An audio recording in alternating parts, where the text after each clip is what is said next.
Now you're going to learn about how to develop your chest and your triceps. You're going to get the best exercises that will accomplish that. My champions will take you step by step exactly how to use the double joint exercises, develop mass into your chest and into your triceps, and also the single joint exercises that will put shape, definition into the chest and into the triceps to fill out your arms and broaden your chest. Put them to work for you with enthusiasm and with belief that you're going to accomplish this.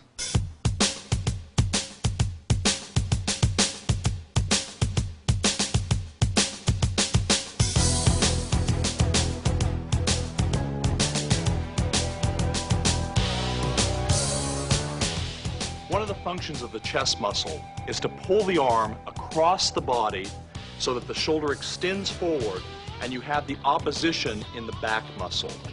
Now the pectoral muscle is unique in that it attaches with a single attachment at the shoulder, but then has several different attachments along the interior of the rib cage. So what we need to do is develop a unique formulation for developing all the different angles of the chest. Since the ideal angles for any body part to be worked from are when the origin and insertion are in line, we're going to have to develop a full spectrum of different angles to be able to work the chest effectively. Because of the number of attachments up and down the middle of the chest has to be worked from incline positions, flat positions, and decline positions in order to achieve a full and even development. The pectoralis major is a thick fan-shaped muscle with an extensive origin from the center of the clavicle, the sternum, and as far down as the 6th or 7th rib, and which inserts into the humerus. It flexes, adducts, and rotates the arm and the shoulder medially. The basic mass and strength building movements for the chest are all some sort of press, where the weight is pushed away from the body by using the pecs, the front delts, and the triceps. The basic mistake we often see in the gym when it comes to training chest is that there's too much pressing of the arms and not enough work from the pecs themselves. To properly develop the chest, the shoulders have to go forward from a backward shrug position to where the pecs are squeezed to the point of full contraction. If the shoulders don't go forward, then the pecs aren't worked directly.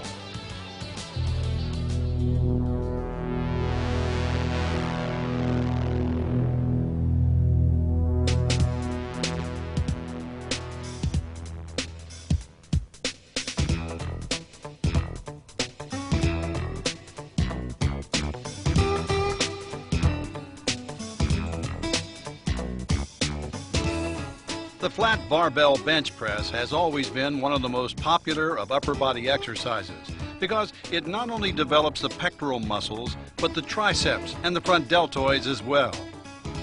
However, because so many different muscles are involved, when you do bench presses, be sure to use a wide enough grip to bring the pectorals fully into play. A narrow grip forces the triceps to do a disproportionate amount of the work, as we'll see later. Bring the bar down deliberately and under full control. The negative or eccentric part of the rep is as important as the concentric or positive lifting part of the movement. Lower the bar to the middle of the chest, not too far up toward the neck. Stop, then press it back up to full lockout position, feeling the shoulders pressing forward and the chest muscles contracting. If you lift just with your arms with this exercise, you'll never get the kind of chest development you're looking for.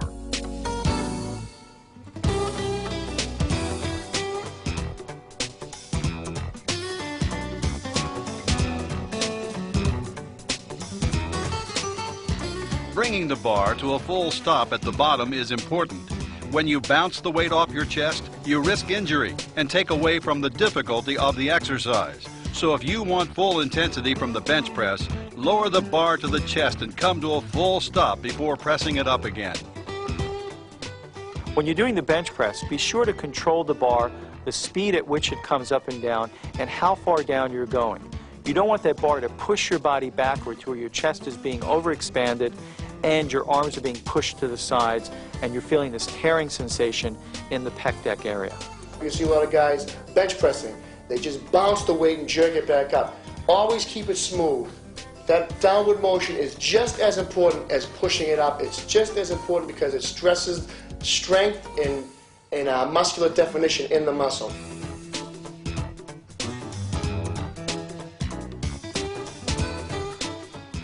Dumbbell presses have the advantage of allowing each side of the body to work independently, so that both pecs are forced to work at full intensity. Pressing with dumbbells enables the stabilizer muscles around the shoulder to become stronger as well. However, it's more difficult to balance and control dumbbells than it is a barbell, so you need to concentrate on lifting smoothly, deliberately, and under full control at all times.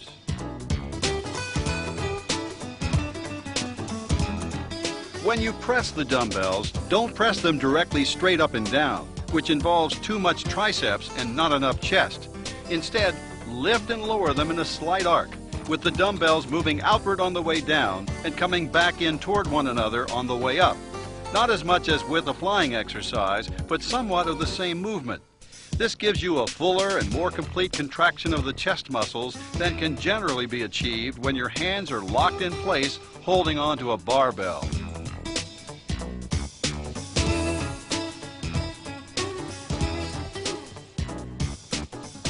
Dips are actually a form of decline press and develop the lower part of the pectoral muscles as would a decline barbell or dumbbell press. However, decline presses tend to be more effective as a mass and strength exercise, while dips are more of a full-range detail and definition movement. Doing dips, the further forward you lean, the more you're going to involve the pectorals. When you do dips with your body in a more straight up and down position, as demonstrated here, for example, you tend to work more triceps than chest, which is a good arm exercise but not very beneficial to pectoral development.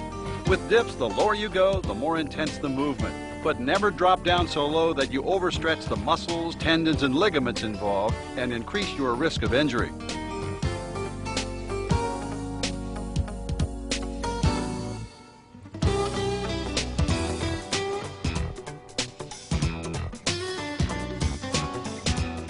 Doing a barbell bench press on an incline changes the angle of effort of the pectorals and puts greater stress on the upper area of the chest.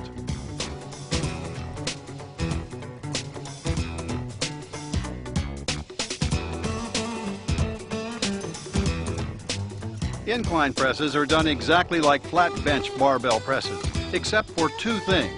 One, when you press on an incline, you generally can't lift as much weight as you can doing a flat bench press, so you'll have to adjust the weight accordingly. And two, you'll find it a little more difficult to balance and control the bar working at this angle, which means you need to concentrate even harder on using proper technique. So be sure to bring the bar down slowly and under full control, and come to a complete stop at the bottom before pressing the bar back up to the starting position.